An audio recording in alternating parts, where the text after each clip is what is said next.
guys, it's Libby and we are returning to the guide to Discworld today to take a look at the Rincewind sub-series.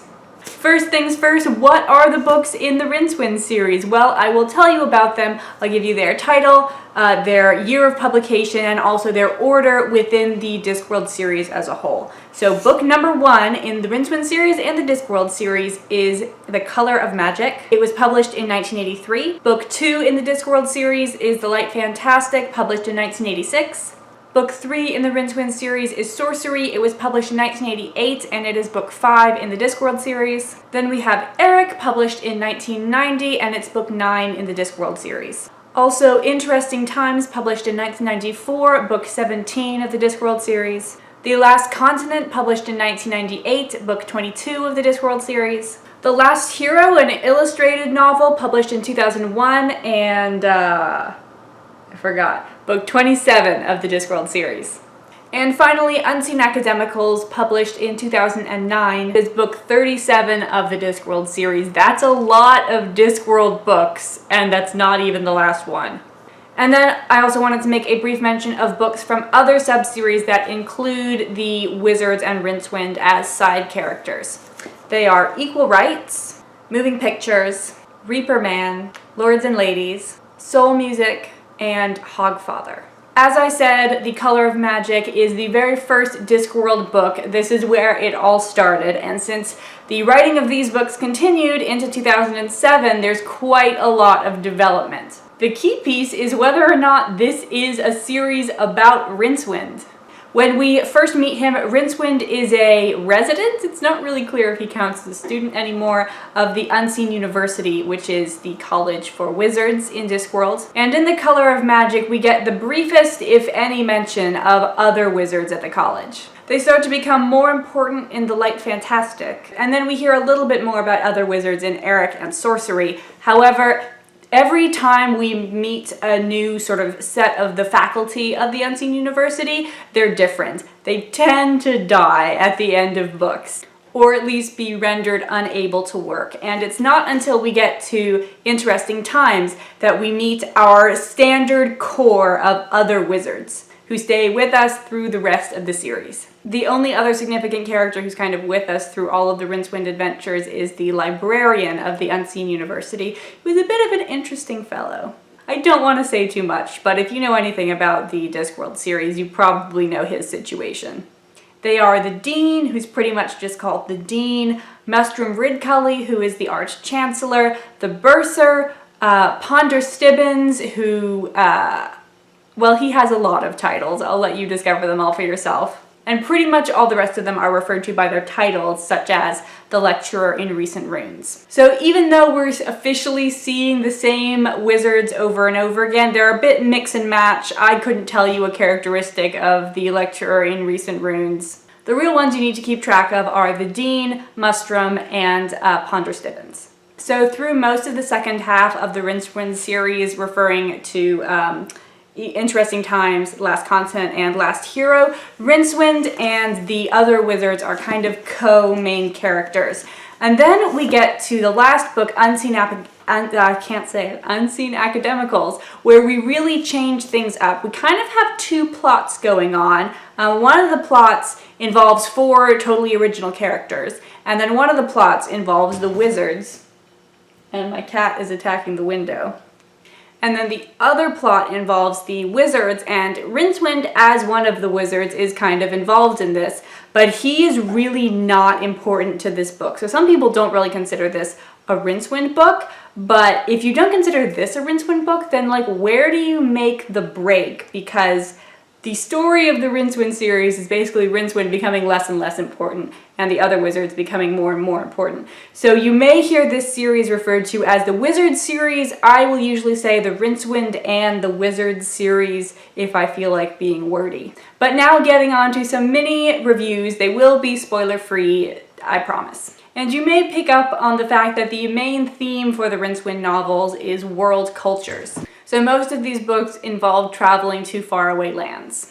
The first books, The Color of Magic and The Light Fantastic, really do go together. You can sort of consider them as one book because The Light Fantastic picks up directly after the color of magic stops, and that's pretty rare for a Discworld book. In these books, we get introduced to the character of Two Flower, who is a tourist from the counterweight continent, which is basically Asia. And he is the first tourist on Discworld. Most people do not spend their time wandering around looking at things, since that is kind of a dangerous endeavor. What with, dragons and barbarians roaming the lands. So he enlists Rincewind to be his tour guide, and Rincewind, although he is pretty good at being a coward, is also pretty good at loving money, which Two Flower has a lot of. While we do learn some about the counterweight continents through Two Flower, most of the cultures that we visit in The Color of Magic are not particularly Earth-like. We visit like dryads and dragon riders, and it's pretty standard 80s fantasy stuff. Then in the Light Fantastic, we return to Ankh-Morpork, the sort of capital of the continent, which is the basically Europe continent in Discworld. And this book is much less about travels and much more about wizard politics. Although we do get a little more foreign cultures, namely some druids that they interrupt the sacrifice of. If you read those books and really enjoy them, there was a film adaptation of both of the books together called The Color of Magic, which at one point was available on Netflix, but I'm not sure if it still is. Then in sorcery, we have a little bit more wizard politics. If you're interested in this, you might want to read it alongside with Equal Rights. Both of these books are about sort of what happens when the rules for how a wizard is created are broken. I believe it's kind of not directly stated. But I believe that the way you get a wizard is to have an 8th son of an 8th son. 8 is a very powerful magical number in Discworld. So if you're the 8th son of an 8th son, you're a wizard. And then you either also need this, or another way of becoming a wizard is to have a dying wizard pass his powers on to you. Sorcery is about the 8th son of an 8th son who then had an 8th son.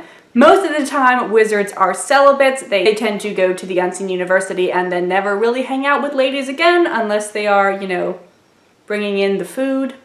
But this guy ran away and started a family, and so he then had 8 sons. The 8th son of an 8th son of an 8th son is a sorcerer, a source of magic.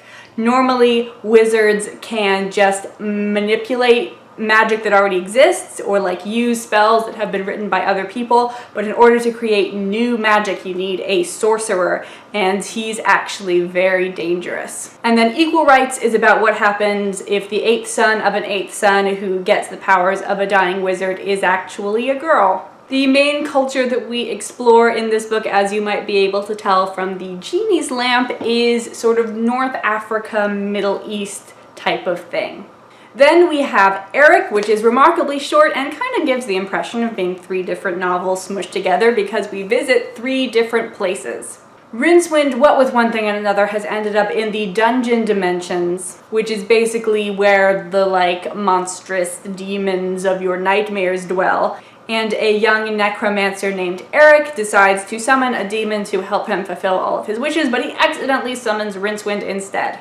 So in their attempt to give Eric everything he desires, they end up going to places such as ancient Ephebi, where basically the Trojan War is going on. They also go to the Discworld equivalent of the Maya or possibly Aztec culture. I'm not super aware of the differences, and I'm not sure that Terry Pratchett was either. And then we also go to the depths of hell. In Interesting Times, we go straight to the counterweight continents, where there is an ancient war going on between 5 ruling families: the Tangs, the Fangs, the Hongs, the Sungs, and the McSweeneys. And Rincewind gets involved in this whole fiasco. Then in the last continent, we go to 4X, which is sometimes spelled 4X, all spelled out, or just the letters XXXX. This is the Discworld equivalent of Australia, in case you couldn't tell by the kangaroo with the funny hat.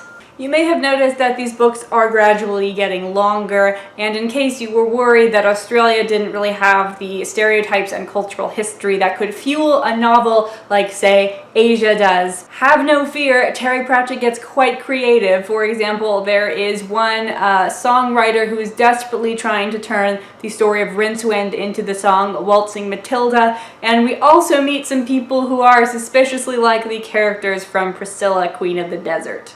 Then we have the illustrated novel, The Last Hero. Did I open to a good picture? That's an okay picture. Let me find you a nice one. Here's a good one. There she is, the great Atuin with the Discworld on her back.